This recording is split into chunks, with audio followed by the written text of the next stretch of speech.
Olá, povo de Deus, 18ª semana do Tempo Comum, sexta-feira. A primeira leitura, Naum, capítulo 2, versículo de 1 a 3, capítulo 3, versículo de 1 a 3 e de 6 a 7.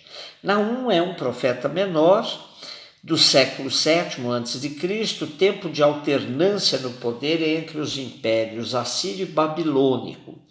Naum parece ter conhecido a derrocada de Nínive, capital assíria, ou profetizou sua queda.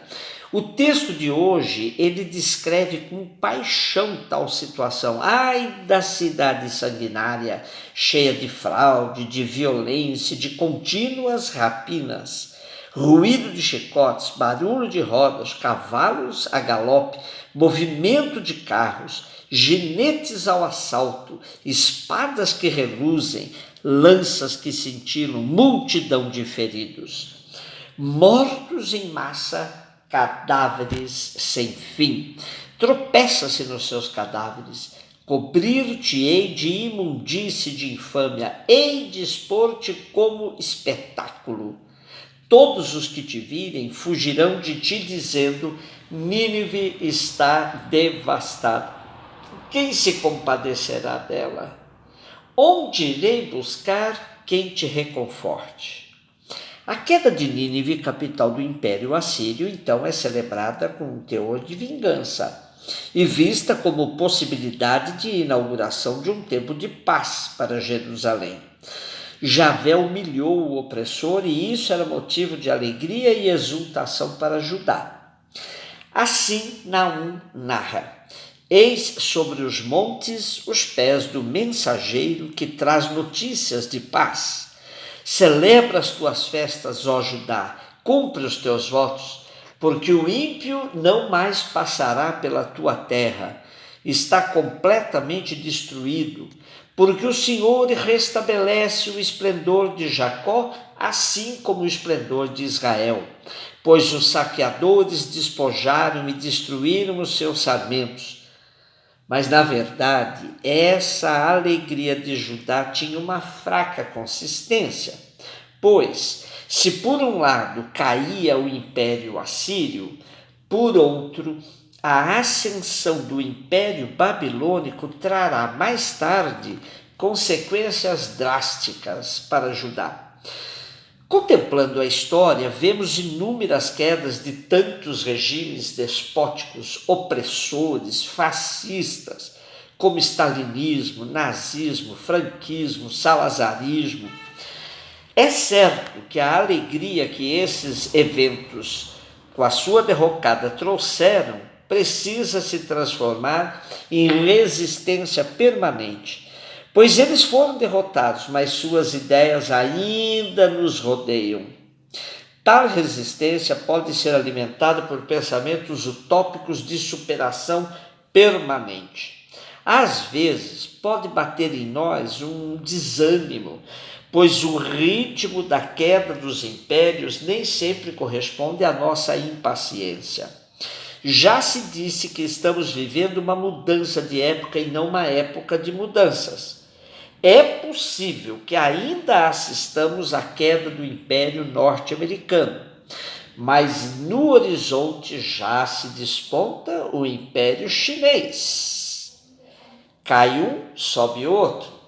Eu prefiro uma expressão dos nossos povos aqui vizinhos. Eles dizem: o ideal é no cambiar de amo, ou seja, não apenas mudar de patrão, mas sim conseguirmos a nossa autonomia, defendendo a nossa soberania de pátria verdadeiramente livre.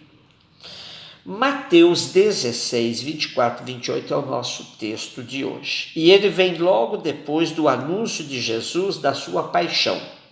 Fato que mereceu uma reprimenda de Pedro, como que dizendo para Jesus: deixa disso.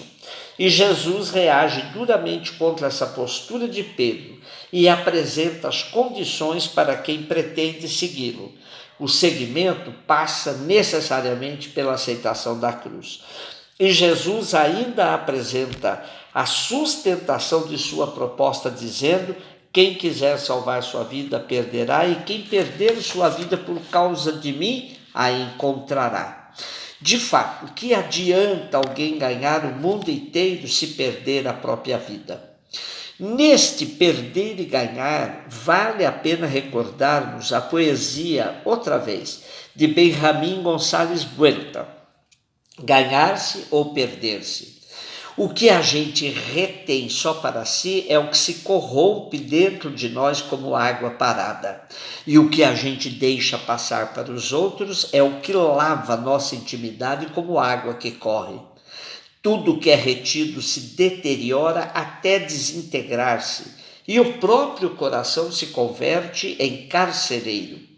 Tudo que é presenteado cresce sem fim, com vida própria, e o nosso coração se converte em criador.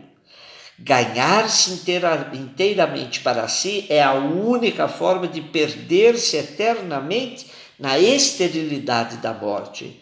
Perder-se inteiramente a si mesmo é a única forma de ganhar-se eternamente no reino da vida. Cruz é um tema muito caro para o cristianismo, e fugir dela é uma tentação constante.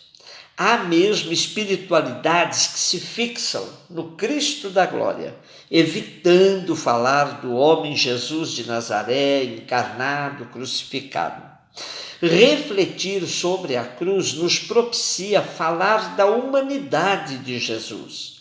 Jesus crucificado nos revela a dimensão cristológica, descrita assim, de maneira brilhante, pelo Boff.